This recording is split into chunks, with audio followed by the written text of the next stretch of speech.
আওয়ামী লীগের রাজনীতির কবর রচিত হয়েছে। আজকে থেকে 5 বছরের মধ্যে আপনি দেখবেন আওয়ামী লীগের রাজনীতি করতে চায় এরকম কোন মানুষ আর খুঁজে পাবেন না।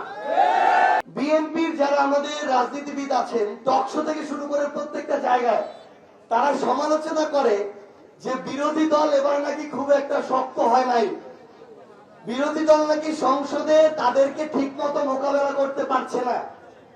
এবার আমরা যখন একটু প্রত্যেকটা জিনিস ধরে ধরে কোন ব্যক্তি কি করছে, কোন জায়গায় কে কি করছে এটা একটু বিশ্লেষণ করা শুরু করলাম, বলা শুরু করলাম, তখন আবার তারা এটা হজম করতে পারতেছে না।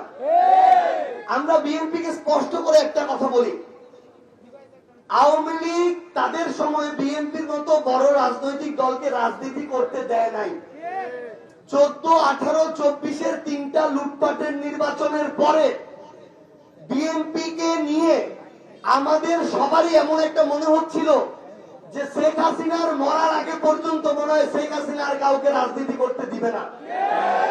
এমনকি বিএনপিরও আমাদের অসংখ্য যারা পরিচিত ভাই আত্মীয় স্বজন আছে তারাও একই কথা বলতো।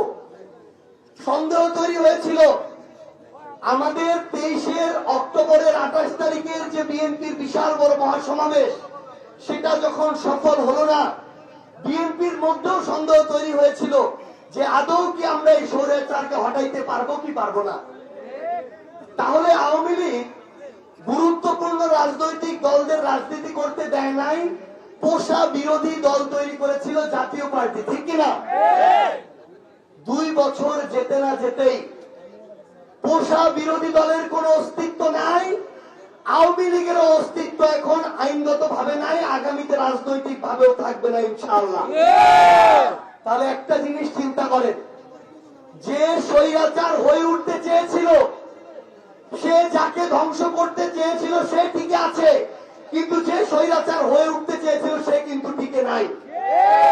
90-এর সময়ে জাতীয় পার্টি এরশাদ স্বৈরাচার হয়ে উঠেছিল। 90-এর গণঅভ্যুত্থানের পরে তাদের রাজনীতি আস্তে আস্তে শেষ হয়ে যায়। 30 বছর পরে গিয়ে এই নির্বাচনে জাতীয় পার্টির রাজনীতির কবর রচিত হয়েছে।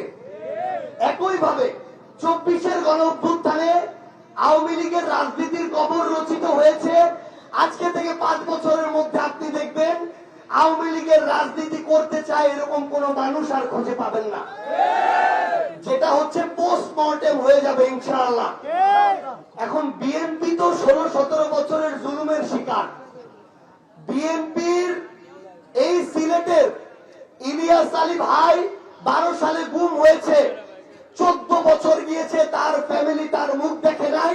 এই পৃথিবীতে তার কোনদিন ওই ফ্যামিলি তার মুখ দেখবে এই সম্ভাবনাও নাই।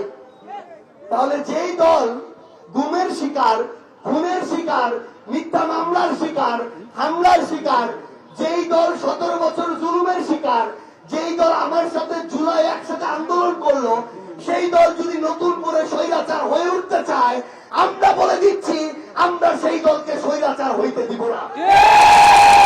এটার জন্য সেই দলের প্রধানমন্ত্রী হোক, মন্ত্রী হোক, এমপি হোক, যে যেই কাজ করবে যদি সেটা সমালোচনার হয়, যত বড় ক্ষমতাসীন হোক, আমরা তার বিরুদ্ধে সমালোচনা করব ইনশাআল্লাহ।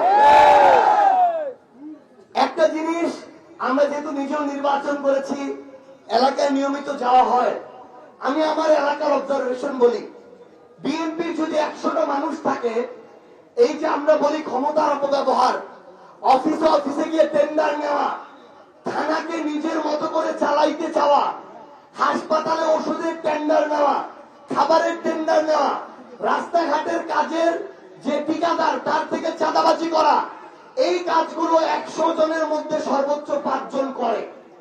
এখন আমার বিএনপির বাকি 95 জন ভাইয়ের কাছে প্রশ্ন, ওই 5 জনের জন্য আমার হাসপাতালে আমরা চিকিৎসা পাই না, আমরা শিক্ষা প্রতিষ্ঠানে শিক্ষা পাই না, আমার রাস্তা নষ্ট হয়ে যায়, আমার প্রত্যেকটা জায়গায় লুটপাট হয়, চাঁদাবাজি হয়, আপনি 95 জন কেন ওই 5 জনের কুকর্মের দায় নেবেন?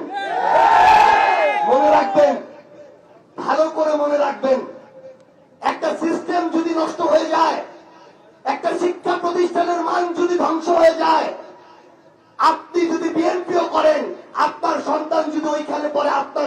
ছেলেমেয়েদের ভবিষ্যৎ ধ্বংস হয়ে যাবে।